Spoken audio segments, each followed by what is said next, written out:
dalam penjejakan ilmu tasawuf dipawangi bahwa mau masambaya mau ande Mustafa Allah Ta'ala mali di disambaya betul nama mali manusia anda harapan mau ande Mustafa Allah Ta'ala sebenarnya.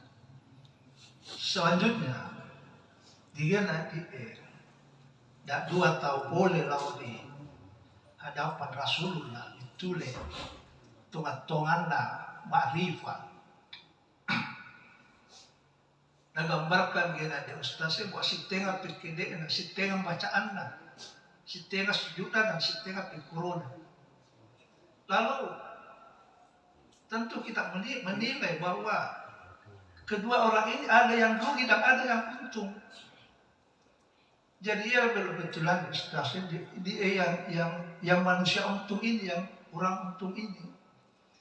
Tiapa cara dari maparapi doang alawin alau di sesena tipe uang keuntungan apa mau tahu rapi lori Allah Ta'ala atau rapi lori Nur Muhammad materi apa yang pakai di ustaz. Sekali kita setiap hari kita mendengar bahwa Nur Muhammad zat dan indah itu, tapi ia ngambil satu tulisan ustaz pakat kasih indah di pakat kasih itu. Ya saya atas terima kasih. Assalamualaikum warahmatullahi wabarakatuh.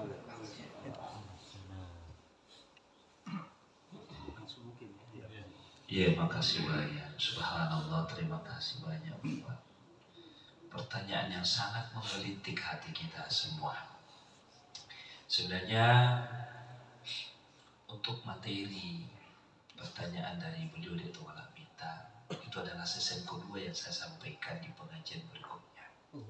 Sebenarnya karena memang pada dasarnya kajian awal ini adalah sebagai pembuka hati kita semua, semakin paham dan muncul keinginan berharap, muncul keinginan dalam hati kita untuk cari tahu tentang sholat itu sendiri.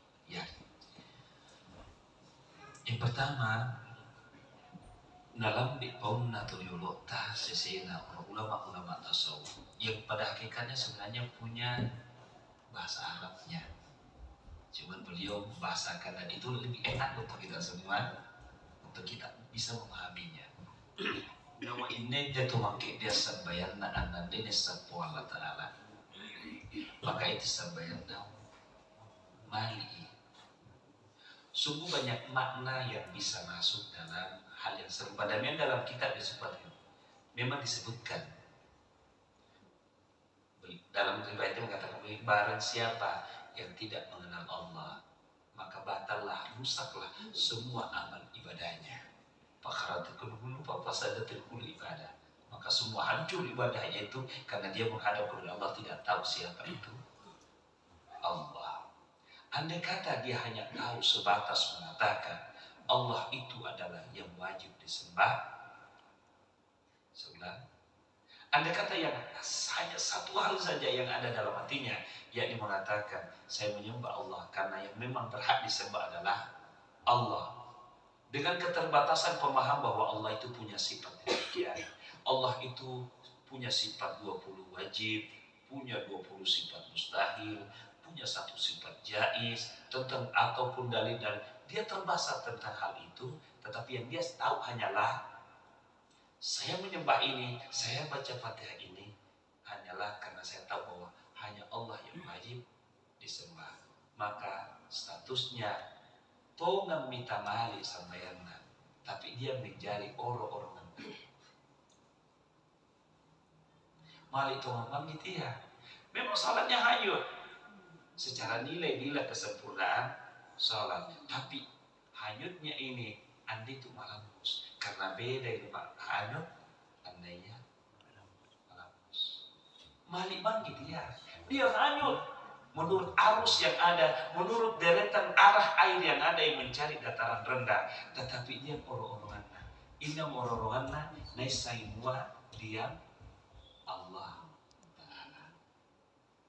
Ta'ala. Kemudian semuanya pertanyaan kedua bersambung dengan hal ini, yakni ketika dua kasus terjadi di hadapan Rasulullah SAW dari dua orang yang sholat ini. Hal ini membuktikan bahwa tentu kita akan menginginkan inna wasajana anak-anak dia tahu dia itu mau pak orang yang beruntung dengan sholatnya itu.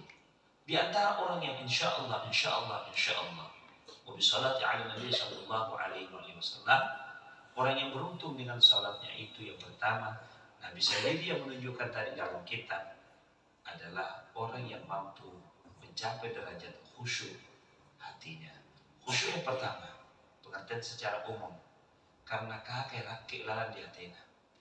Kakek rakik, marah-marah ke pemai demi Allah. Marah-marah ke pemai dengan Allah di Allah Ta'ala. Marah-marah ke pemai dengan mendirikan salat. Itu pengertian khusyuk menurut Persia. Persia yang kedua, khusyuk itu apa sih? Wayastaq ilallah. Doa tinau memula ditakabirna labik beresalanna ande ruwa biosa salili di Allah Ta'ala. Ada biosa salili di Allah Ta'ala. Kemudian Persia yang ketiga adalah kharajtu minad dunya wa kuntu fiha, dan itulah yang dialami oleh Amirul Mukminin Ali bin Abi Thalib. Apa maksudnya? Nawar dilarang Nabi Allah di Allah Ta'ala kharajtu minad dunya. Ketika aku salat, aku keluar dari dunia ini. Wa kuntu fiha, sekalipun aku masih ada di dunia ini. Lantas maksudnya apa sih? Hatinya tidak berada di dunia, tetapi hatinya berada pada sang pemilik dunia. Kemudian yang ketiga selanjutnya, pakakasna. Itu yang saya sampaikan tadi adalah pahanak dolar pirta. Dia pakakasna apa-apa. Ingin nalai lo mampir-mampir uruna dia dengan kajian-kajian khusus. Secara kajian-kajian umum yang kita dapatkan adalah sempurnakan bacaan itu, sempurnakan gerakan itu. Bukan perasaan hati itu ketika dalam salat, tetapi yang bisa didapatkan oleh secara pembelajaran khususiyah dalam segi batin salat itu, di sanalah kita akan merasakan tumbuhnya kerinduan semata. Memang adakah yang lain? Pada kita toko-toko dalam, maka sesungguhnya di situ adalah, mohon maaf, terkadang mursyid itu, terkadang guru itu apa untuk mencapai bagian-bagian dari kesempurnaan batinnya salat itu. Terkadang ada guru di yang pernah terjadi pada diri Nabi juga. Dia tahu boleh sembahyang, mamanya khatib Nabita. Mamanya khatib Nabita. Tanpa dia tahu boleh sembahyang sunnah tahiyat masjid. Riwayat kedua, mamanya kajian Nabita, dia tahu boleh terlambat ma'al sampai majinah. Ada riwayat kedua begitu. Tapi riwayat yang paling jumlah ini Rasulullah sementara khatib. Atas orang ini sholat sunnah 2 rakaat masih gak? Tapi Nabita hal sholaita manipura mau sambayana sholaitu ya Rasulullah pura ma apa Nabita lam tusalli anda puas sambayana sholli sambayana. Lalu Rasulullah melanjutkan khutbahnya. Setelah khutbah dan maksudnya dalam khutbah itu selesai lagi sholatnya untuk kedua kalinya. Mambomi Nabita hal sholaita pura sambayana. Nah, ngomong shallaitu ya Rasulullah, pura mau sambayang. Aku lawan Nabi lam tusan, anda mau sambayang. Pas sambayang sampai ketiga kalinya, tak pemawan demi Nabi. Yang ketiga kalinya Pak Sumagi nih, cek sampai tahu Pak Indri bicara di pondok Pak Indri mau sambayang, dia minta sama sambayang. Turis saya dikan negara ini tak mau sambayang nih, Sumagi dulu Nabi itu ya Rasulullah. Indah tuh di pondok nih. Apa nama kita? Lo khasya qulubuhum la khasya jawarihum. Martena tongan di atemu oleh Allah Taala mau tubuhmu mi Allah tu pipia. Karena ternyata orang ini mamanya sampai mamanya kau panjang dosa. Itu riwayat. Jadi artinya ada capaian-capaian khusyukan pengantar kekhusyukan. Nah itu mungkin bisa dipahami. Artinya ada beberapa hal yang bagus untuk kita pahami tentang salat itu. Untuk kita mudah-mudahan kita bisa bersabar, maktullah hadir bandi atau mengalami giri lalu Matullah dan Bandi, kita akan berjenjang terus insyaallah. Insyaallah. Tapi alhamdulillah di Tauhid sudah tidak sabar ingin mengetahui. Alhamdulillah. Iya, makasih. Wabil khusus tuan rumah panitia masjid Masjid Rizki. Sangat menarik apa yang jadi kajian malam ini, sampai kita hanyut di dalamnya terkait dengan kaitan hakikat salat. Betul-betul salat itu berjenjang, tapi saya tidak akan masuk ke situ karena udah pesan guru, itu pesan maitai, karena memang belum saatnya untuk dibuka malam ini. Namun demikian ada satu yang saya ingin tanyakan, bahwa sebagaimana kita pahami bahwa ibadah yang paling mulia itu ibadah salat. Sekian banyak ibadah salat yang paling mulia. Bahkan Allah sendiri mengatakan bahwa dirikanlah salat untuk mengingat aku dalam Al-Quran. Yang ingin saya tanyakan, kenapa tata cara salat ini mulai dari takbiratul ihram sampai salam itu tidak diatur dalam Al-Quran, justru dituangkan dalam hadis? Apakah terkait dengan kemuliaan Rasulullah atau mungkin ada penjelasan yang ingin barangkali Bang Guru bisa sampaikan kepada kita ini sebagai orang awam?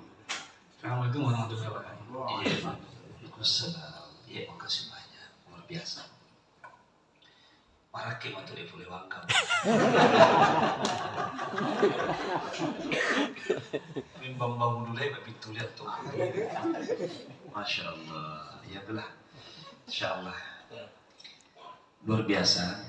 Memang kalau kita kaji secara zahiriyah, dalam Al-Quran itu, Anda tuh dialog tanpa satu konsep ayat, takbir, ruku, sujud, tahiyat, salam. Tidak ada dalam satu ayat sempurna secara takbir. Nah, tapi bahasa kiasan tentang praktikum salat ada dalam Al-Quran pada posisi ayat yang berbeda-beda. Contohnya aqimis salat. Pak itu tahu mak umam nike, dia mak milung di. Kemudian ada kata ruku dalam Al-Quran. Ada ruku. Wasjuda waktu di dalam salat ada sujud. Inna salati wa nusuki wa mahyaya pada surah Ibrahim itu. Berarti ada dua entita. Ayat sunatnya. Dan inilah salah satu di mana Allah telah persiapkan Rasulullah untuk menyempurnakan menjadi praktik, menjadilah satu praktikum salat.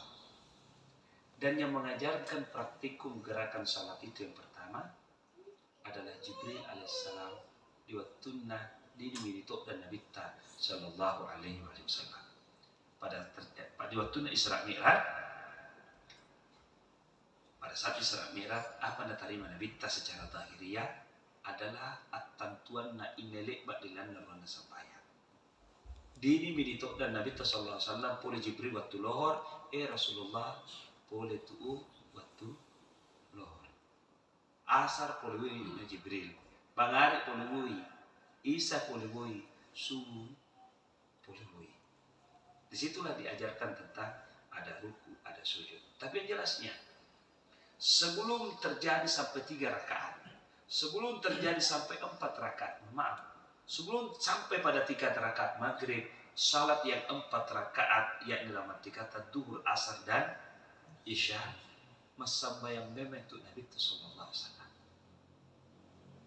Anda boleh awajikan Nabi sersena ma'usamba yang 5 waktu dengan praktikum yang kita saksikan sekarang, bukan berarti Rasulullah belum salam. Rasulullah sudah salam. Sampai apa namanya Nabi fattabi'u millata Ibrahim hanifan musliman. Sampai yang naru apa Nabi Ibrahim alaihissalam. Lantas kenapa? Kenapa bukan Nabi Adam? Mengapa natana sampai Nabi Adam? Justru yang terpilih dan disebutkan dalam Al-Quran, fattabi'u millata Ibrahim hanifan musliman wa ma kana minal musyrikin. Ikutilah ajaran Nabi Ibrahim, sesungguhnya dia adalah seorang muslim yang sejati. Kenapa yang dipilih oleh Allah, yang ditunjuk oleh Allah Nabi Ibrahim, dan praktikum salat yang dilaksanakan oleh Nabi Ibrahim itulah yang dilaksanakan oleh Rasulullah SAW, karena memang pada dasarnya Nabi Ibrahim adalah kakeknya Rasulullah. Nabi Ibrahim alaihissalam melahirkan putra pertama yang namanya Ismail. Kemudian dari Ismail ini turun secara garis keturunan tidak ada nabi dan tidak ada rasul kecuali Rasulullah Sallallahu Alaihi Wasallam. Yang kedua, janji Allah kepada Nabi Ibrahim. Apa janji Allah kepada Nabi Ibrahim? Allah akan mengabadikan tentang Nabi Ibrahim. Yang tentu bagian dari keabadian Nabi Ibrahim itu adalah inna awwala baitin wudi'a lin-nasi lalladzi bi Bakkah.